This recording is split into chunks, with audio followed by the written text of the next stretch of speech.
هذا اللايف اللي نهار اليوم نهار الخميس 8 جوان 2023. نوصلوا بعضنا للتور دو تابل كيما العادة، شوية خريدة معنا معز عطية ونعملوا التعليق جولة مع بعض الأحداث الهامة اللي صارت. نعملوا جولتنا كيما العادة والتعليق عليها كالعادة. أو معز طونكور دا جور، يعني نقزر الميساج متاع ميتا لايف شوية خير يكون موجود معنا، شوية خير معناها ثواني أو موجود. عسلامة معز. عسلامة. مرحبا بيك. يا عايشة كمال. وصلنا للتور دو تابل. باش نركزوا فيه أكثر ما يمكن على وفماش أحداث كبيرة جلبت الانتباه إلا بعض الأحداث السريعة نحكيو عليها. نعرفش كان عندك معطيات فما طيارة عسكرية هليكوبتر عسكرية طاحت اليوم في بنزرت. عندك فكرة على شكون كان فيها وكيفاش تمت الظروف نتاع الحادث، كيفاش صار الحادث وشكون الضحايا؟ الحق لا، أمانة ما بكل تحفظ نقولوها معناتها المعلومات هذه اللي ثم فيها أربعة أشخاص معناتها هي طائرة عسكرية معناتها المفروض يكونوا عسكريين. المعلومة اللي عندي أسوقها بكل تحفظ اللي زوز توفاو. ما زلنا ما نعرفوش ملابسات الحادث. ربي يرحمهم وكان ثم ناجين ربي ولا مصابين ربي يشفيهم. وحتى لين ننتظر انه نلقاو ونشوفوا شنو هي ملابسات الحادثه هذه. وقتاش صار الحادث؟ فين وقت من النهار؟ اليوم ما يظهر لي ما قبل نص نهار بشويه حاجه كما هكاك. انا الخبر بدا يدور مع منتصف النهار ولا بعد شويه ممكن في القايمه معناها. وهاو قدامي كابيتاليز وسود ويست وافريكان مانجر. ساعتين التالي يحكيوا، ساعتين التالي وست سوايع التالي يحكيوا على اختفاء طائرة مروحية للجيش من الرادار. معناها ما عادش يراو فيها في بنزرت. اختفاء. Les recherches se poursuivent depuis ce matin, jeudi 8 juin, pour retrouver un hélicoptère de l'armée de l'air tunisienne disparu dans la nuit du mercredi 7 à jeudi. معناتها بين الليلة الفاصلة بين البارح واليوم. هما فقدوها بين البارح واليوم، بين البارح في الليل مخر واليوم.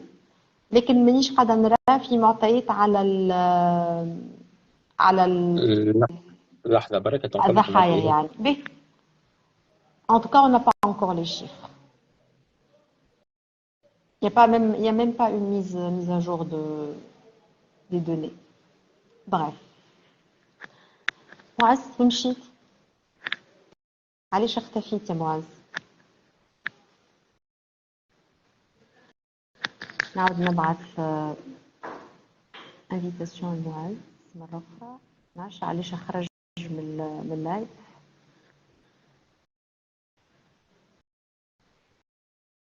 فوالا أجوا نكو يصير التكنولوجيا ساعات تعمل حاجات من النوع هذا. فوالا هم معز موجود بطريقة أخرى. حديث باش نثبت في المعلومة. يمكن خرجت من اللايف. الجزيرة هي اللي هبطت على وفاة طاقم فيهم 4 أفراد. لو كنت نثبت فيها ووفاة 2 أفراد. هذه حط قناة الجزيرة معناتها في ارتيكل وحطته قناة الجزيرة عن مصادر عسكرية تونسية. قدامي هاو نادية بعثت لي تويك. شكرا نادية. بعثت لي ليان تاع مقال تاع l'économiste maghrébin. Les services compétents du ministère de la Défense et du ministère de l'Intérieur ont repêché les corps de 2 membres de l'équipage d'un hélicoptère disparu des radars mercredi 7 juin 2023 à Cap Serrat. Donc فما زوز متوفين الله يرحمهم. نرجعوا احنا مش نخرجوا ياسر من البحر. معز الحادثه صايره في كاب سيرات، مانيش نخرجوا ياسر من بحر كاب سيرات لانه باش نحكيو فيه يصب الكل في البحر الابيض المتوسط، في الاحداث اللي تهم البحر الابيض المتوسط. بما انه نحكيو على زياره ميلوني اللي عطا le sujet principal dans la visite de Giorgia Meloni, comme à chaque fois d'ailleurs, c'est la migration non régulière en mer Méditerranée. Donc, Giorgia Meloni était parmi nous le mardi dernier, donc avant-hier, avec une petite délégation, c'est-à-dire elle a été accompagnée par 2 ou 3 membres du gouvernement italien. Il y avait pas de ministre. Il y avait un amiral de l'armée italienne, je crois, et je ne sais pas, le consul, l'ambassadeur italien. Il n'y avait pas de ministre de toutes les façons. Bref, c'est une visite qui a duré quelques heures. Elle est rentrée dans la journée. Il y a eu beaucoup de polémiques autour des photos où apparaissent Kais Saïed, le président de la République, et Meloni en train de sourire ou de rire à pleines dents. On a entendu beaucoup d'informations, beaucoup de promesses, des chiffres aussi qui ont été par la suite relayés avec une erreur entre 700 millions d'euros et 700 millions de dinars. Alors, restons d'abord dans cette visite du mardi, cette première visite du mardi. On est sorti avec quoi de cette visite de Meloni en Tunisie et sa rencontre avec le président de la République, Kais Saïed. Je crois que les échanges essentiels ont eu lieu avec Kais Saïed et non pas avec Najla Bouden. Pourtant, elle a rencontré Najla Bouden, mais c'était plutôt une sorte de visite purement protocolaire. Oui. Exactement. Bon, c'est la visite de Giorgia Meloni qui était suite à l'invitation du président de la République, Kais Saïed, donc après une conversation téléphonique lors de la fête nationale de l'Italie.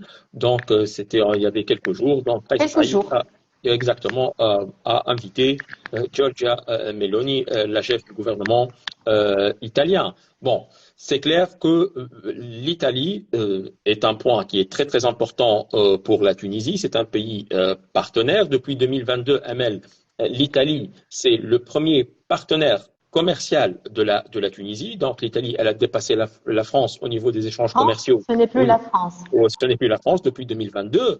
Et un autre chiffre qui est très très intéressant, que nos exportations vers l'Italie couvrent 83% de nos importations, ce qui n'est pas mal du tout, c'est-à-dire qu'il y a un équilibre, on est près de l'équilibre entre importation et exportation de l'Italie, contrairement à la Chine, par exemple, où nos exportations couvrent uniquement 2% de nos importations de la Chine. Là, pour ceux qui disent qu'on va changer notre politique économique et qu'on va regarder à droite vers la Chine et la Russie, c'est pas aussi simple que ça.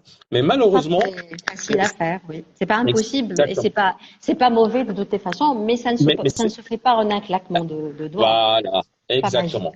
Concernant la visite de Meloni, c'est clair que le principal sujet était la migration clandestine ou ce qu'on appelle la migration irrégulière. Mais pour moi, c'est une migration donc tout court. Mais il y avait pas autre sujet, parce que si on compare par exemple les visites de Giorgia Meloni à l'Algérie, il y avait une grande délégation, il y avait des économistes, il y avait des délégation économique, il y avait plein de ministres. Exactement, il y avait des accords économiques, 4 grands accords économiques entre l'Algérie et l'Italie, mais en Tunisie, c'est clair, le sujet principal, c'est la migration clandestine. Bon, malheureusement, la conférence de presse a été annulée parce que c'était prévu que Giorgia Meloni fait un point de presse donc avec les journalistes. Il a été annulé à la dernière minute, le jour J. Apparemment, il y avait une crainte des sujets qui fâchent concernant les droits de l'homme, concernant la situation de la démocratie en Tunisie. Il y a eu un très très long entretien. Donc, concernant même la démocratie en Italie, puisque les autorités italiennes sont en train de rapatrier les Tunisiens et les migrants. Exactement. Pas que les Tunisiens, tous les migrants, qui arrivent à la rive nord, c'est-à-dire aux frontières de l'Italie, mais dans des conditions lamentables, avec de la torture, clairement avec usage de torture. Et donc la démocratie, elle est bafouée chez les Italiens eux-mêmes. Hein. Oui, mais donc c'est les sujets qui fâchent. Bon, peut-être qu'ils étaient évités là. Une autre nouvelle, Amel, je ne sais pas si tu es au courant ou non, Giorgia Meloni va revenir le dimanche. Donc, il y aura mais bien sûr que je suis au courant. Oui, je t'ai écrit tout à l'heure, je t'ai tout envoyé. Comment ça? Voilà. Ben, non, attends. Justement, j'ai divisé les sujets. Je voulais justement nous concentrer d'abord sur la visite de mardi, avant d'arriver à la visite du dimanche, bien sûr, parce que j'ai beaucoup d'informations. C'est clair que la migration était le sujet principal et l'Italie, elle est en train de pousser donc au niveau de l'Union européenne. On a vu le discours de Gianni, donc le ministre des Affaires étrangères italien, qui se déplace aujourd'hui à Washington, donc c'est-à-dire faire le lobbying pour le dossier tunisien auprès de l'FMI. Avec le FMI. Exactement. Donc, pour l'Italie, il faut que la Tunisie sorte de cette crise économique et sociale, et surtout qu'il ne faut pas qu'il y ait un effondrement de l'économie tunisienne, donc que craint l'Italie, pour ne pas avoir une vague de migration par des milliers vers la rive nord de la Méditerranée. Donc, c'était le sujet principal de cette visite-là. Bon, il y a eu des problèmes. Voilà, il y avait des problèmes de traduction parce que Amel, il y a un chiffre qui a fait polémique et moi je suis pas un expert en italien, donc mais j'ai contacté quelques amis qui comprennent un peu l'italien concernant les 700 millions. 700 millions d'euros. Ce n'est pas ni un don ni un prêt que l'Italie va donner à la Tunisie. L'Italie donc veut lever le degré d'investissement de ses investissements en Tunisie, donc tout secteur confondu, à ce niveau-là. Ça reste une promesse. On espère que cette promesse sera faite, mais ce n'est pas ni un don ni un crédit donc que l'Italie va octroyer à la Tunisie. Tant mieux que ce n'est pas un nouveau prêt. Tant mieux d'ailleurs. Mais je pense que même au niveau de l'Union européenne, on sait très très bien, Amel, que l'Italie, elle a beaucoup de problèmes parce qu'il y a eu même des fonds pour l'Italie, parce que la situation économique en Italie n'est pas aussi dans ses meilleures situations. Bon, l'Italie, elle a déjà des fonds qui n'ont pas été octroyés par l'Union européenne, des fonds Covid qui ont été bloqués, et donc la situation politique entre l'Italie et les différents pays de l'Union européenne n'est pas assez meilleure de ces États. Mais l'Italie, elle est là pour les Européens. C'est le pays, donc c'est le premier pays qui est cible de ces vagues migratoires. Donc, et c'est à l'Union européenne de bouger. Là aujourd'hui, on a vu que l'Union européenne, donc, elle peut octroyer un autre crédit à la Tunisie de 900 millions de dollars. Mais bien sûr, ça reste à condition que le prêt de l'FMI et l'accord aura été effectué avec l'FMI. On retourne toujours à la case départ, donc ce fameux accord avec l'FMI. L'accord avec le FMI doit être signé. Justement, et aujourd'hui, on apprend, aujourd'hui ou c'était hier, je crois, que l'agence de presse italienne Nova, sur la base de la déclaration du porte-parole de la Commission européenne, Eric Maher, qui a annoncé qu'il y aura une visite ce dimanche, donc mardi, mercredi, jeudi, vendredi, samedi, dimanche, donc 5 jours après la première visite, une deuxième visite de Meloni, la chef du gouvernement italien, mais elle sera accompagnée cette fois-ci par Mark Rutte, le chef du gouvernement des Pays-Bas, de la Hollande, et de Ursula von der Leyen, la présidente de la Commission européenne. Et là, on parle d'accords de coopération sur l'économie des énergies, sur la migration, des accords qui seront apparemment signés avec ces 3 visiteurs ou avec les instances que représentent ces 3 visiteurs, à savoir l'Italie, les Pays-Bas et la Commission européenne. Et là, je me pose la question, pourquoi Mark Rutte, le chef du gouvernement hollandais ?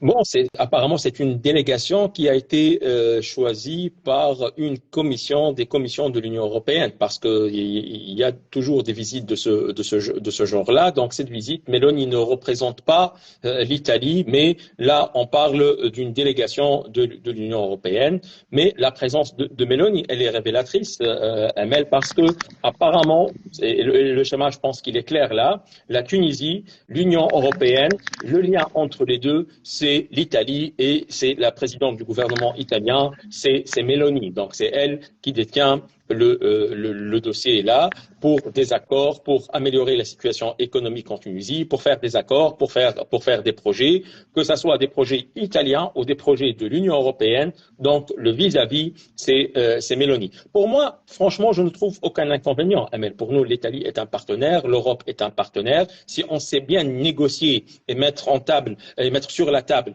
les intérêts de la Tunisie avec une bonne diplomatie, on peut décrocher des marchés. On peut malheureusement décrocher des prêts parce qu'à court terme, on a besoin de prêts. Il n'y a pas 36 000 autres solutions et malheureusement. Mais est-ce qu'on est vraiment en train de bien négocier et de faire ces négociations-là et de ne pas céder à ces pressions italiennes ou ces pressions européennes pour dire que le principal sujet, c'est la migration et que la Tunisie doit être le policier de la Méditerranée et stopper ces flux de migration. C'est la principale tâche de la Tunisie. Je ne sais pas, on va voir, ces accords vont concerner quoi, quel domaine, quel secteur. On sait très bien qu'il y a beaucoup de domaines il y a vraiment un potentiel. La Tunisie, elle a un potentiel en matière énergétique, en matière d'environnement et d'autres, qu'il y a beaucoup d'investissements européens et italiens. Malheureusement, après la crise Covid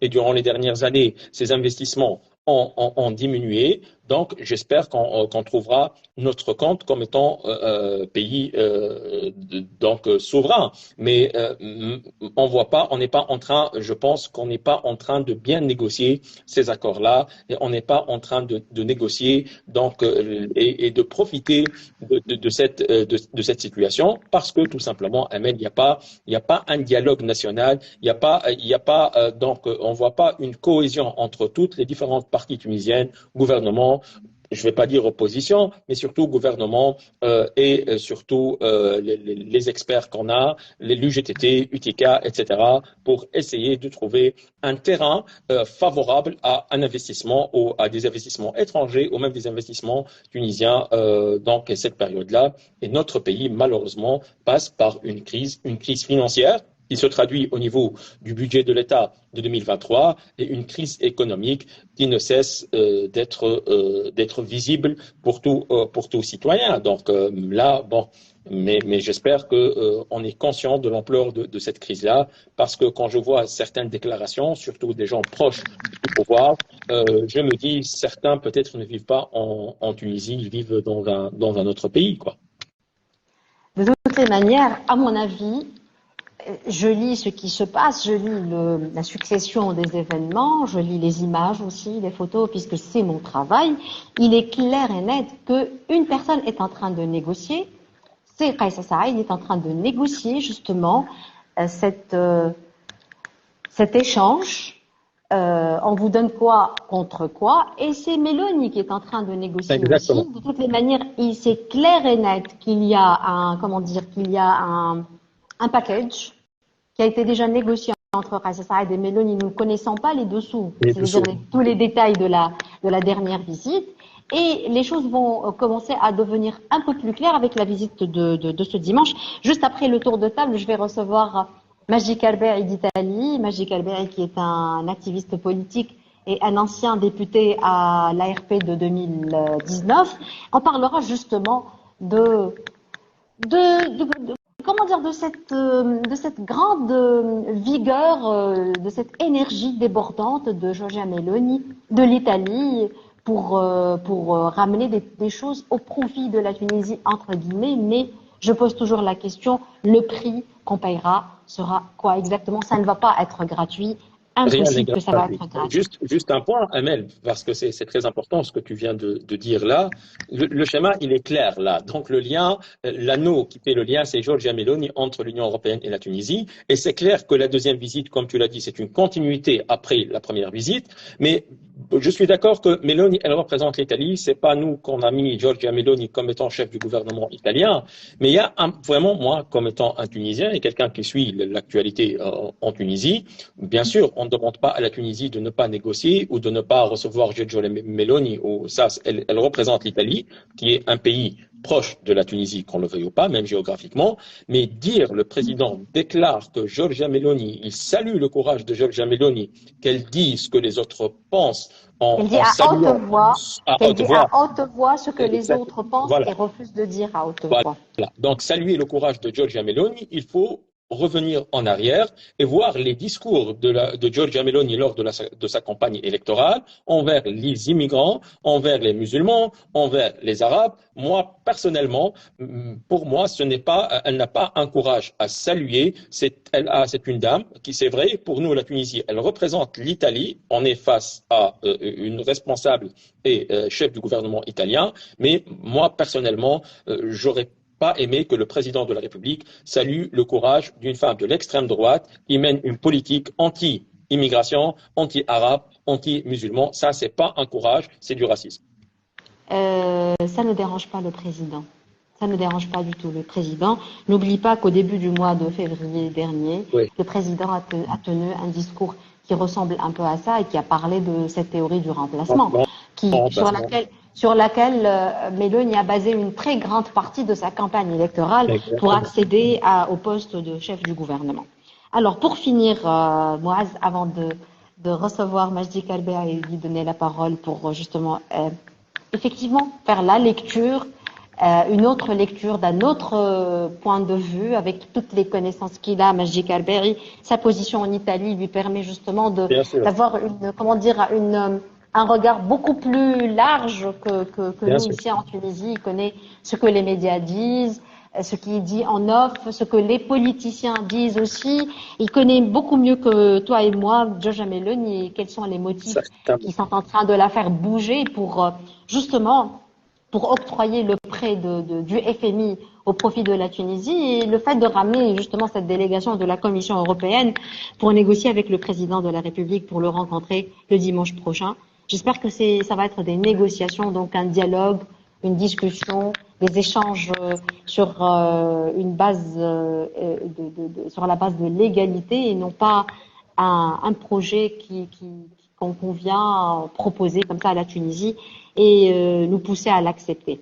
Il y a une pétition qui a été signée aujourd'hui par un grand nombre quand même d'enseignants universitaires, des facultés de droit, des facultés des instituts supérieurs de droit. Tu l'as lu, Mouaz, ils appellent entre autres à la libération immédiate de tous les détenus politiques. Exactement. C'est un texte qui est très très important que j'appelle les auditeurs ou téléspectateurs de voir. On parle de plus qu'une cinquantaine d'universitaires académiciens en matière de droit public et droit privé. Le texte, il est important, il y a une sonnette d'alarme, il y a un cri de colère de ces universitaires qui connaissent très bien la loi et les différents rouages de la loi tunisienne, surtout la loi antiterroriste et de lutte contre le terrorisme et le blanchiment d'argent. Et le titre, Amel, il est révélateur. Donc, il qualifie les différents détenus de détenus politiques. Donc ça, c'est clair. Et les différents points de cette donc de cette pétition, il y a même le mot milafet ferera. Donc c'est des gens qui ont pris leur temps. Ce sont des académiciens, des sommités quand on parle de Slim Larmeni, quand on parle de Sanab Ben Artour, quand on parle de voilà. Donc c'est des gens qui ont analysé la situation, qui ont vu les dossiers. Les dossiers ont circulé sur la toile, ML et tout le monde les a regardés. Et pour eux, ils ont fait une analyse certainement juridique et politique aussi. Et donc la conclusion, elle est là. Et c'est malheureux qu'on continue donc avec ce dossier-là, ML, qui devient vraiment pour moi une mascarade. De jour en jour, on attend des explications parce que nous, ML, au début, on s'est mis des points d'interrogation. Peut-être qu'il y a des choses qu'on ne connaît pas. Peut-être qu'il y a vraiment une affaire. Peut-être qu'il y a des dessous du dossier qu'on ne voit pas, mais au fur et à mesure, après plus que 100 jours, et on n'a pas une version officielle claire et qui nous montre comment cette affaire de complot s'est effectuée et quelles sont les différentes phases de cette affaire de complot, et on nous donne des faits réels, On n'a pas ça. Et c'est le deuxième point, ou le troisième point du communiqué, où ils ont dit clairement qu'il n'y a pas de saisie, il n'y a pas des choses qui ont été saisies qui prouvent cette affaire de complot, mais finalement, il n'y a rien. J'ai écouté tout à l'heure. C'est le troisième point. Voilà, c'est le troisième point. Je suis d'accord de suivre avec toi. Voilà, exactement. Donc, j'ai écouté tout à l'heure Elias Chaouech avec toi aussi, les failles de procédure, comment on est en train de traiter ces personnes-là qu'on le veuille ou pas, que les Tunisiens connaissent très bien. C'est des gens qui ont lutté contre l'intégrisme en Tunisie, ML. C'est des gens qui ont lutté contre le terrorisme. C'est des gens qui ont dévoilé les politiques du parti Nahda quand il était au pouvoir avec Nidé Tounes et les autres qui ont lutté contre ces politiques-là qui nous ont menés. Pas tous quand même, Moaz. Pas tous. Je parle de Razi Chaouechi là, mais il n'y a pas que Razi Chaouechi dans cette affaire. Je parle de Razi Chaouechi, de Jawhar Ben Barak, de Shaima Issa, il y a Shaima, il y a Jawhar Ben Barak.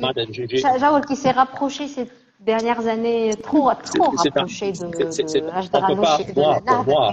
Même Jawhar qui était un conseiller de Youssef Chahed, non?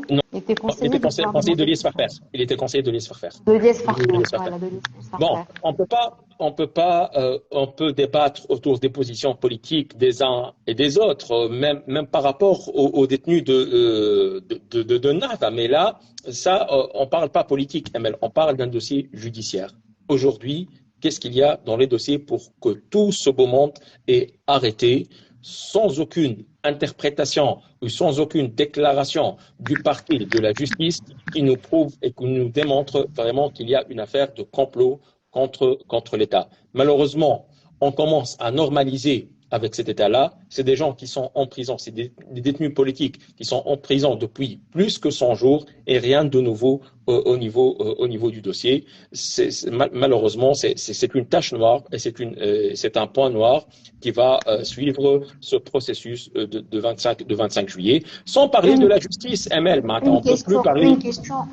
Oui, sans parler de la justice. De la justice, donc on voit un poids, deux poids, deux mesures. Il y a des affaires qui sont là, qui ne bougent pas, des gens qu'on peut pas toucher, où ils ont une certaine immunité, et d'autres qui sont mis en prison pour une affaire où il n'y a pas un vrai dossier. Parfois le jour même, ils sont interpellés. Il y a des dossiers.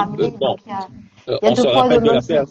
On se rappelle de l'affaire de Haïfam Maki et Elias Al-Gharbi.